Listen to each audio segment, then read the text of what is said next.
Oh no, I lost my keys. Again, you lose things like it's your job. If it paid, you'd be a billionaire by now.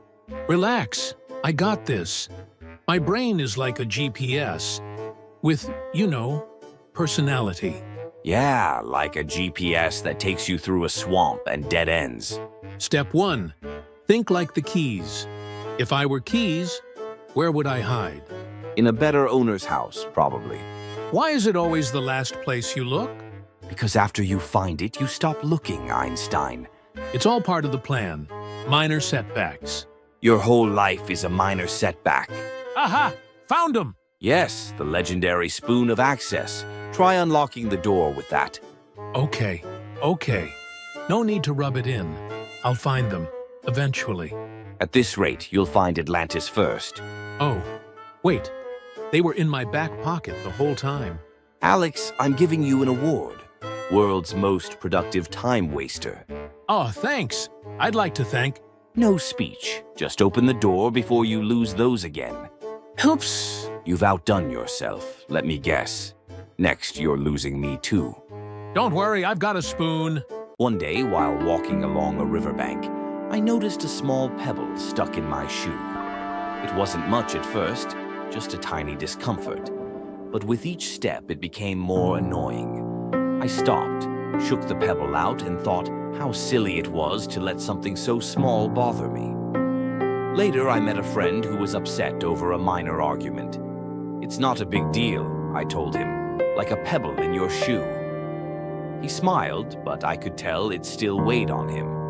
Funny thing is, it's often the small things, pebbles, words, moments, that make the biggest difference if we leave them unchecked.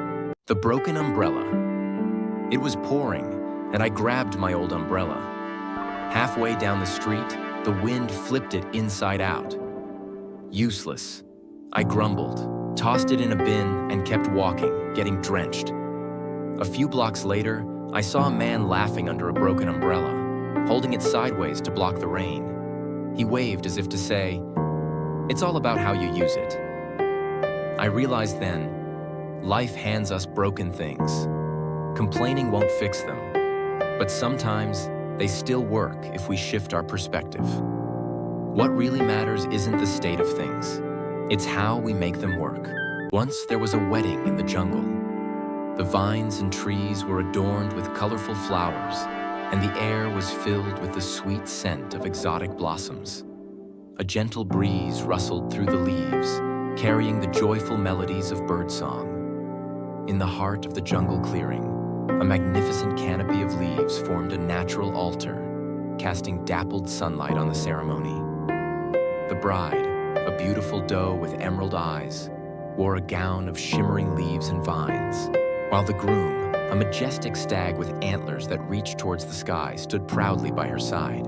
The jungle creatures gathered to witness the union, their eyes filled with wonder and joy. A wise old owl officiated the ceremony, his hoots echoing through the forest. As the couple exchanged vows, a soft drizzle began to fall, misting the clearing in a gentle rain. The animals cheered and clapped their paws, their laughter mingling with the pitter-patter of the rain. And so, the wedding in the jungle was a celebration of love, nature, and the interconnectedness of all creatures. As the sun began to set, casting long shadows across the clearing, the newlyweds and their guests danced under the stars, their hearts filled with happiness and the promise of a lifetime together.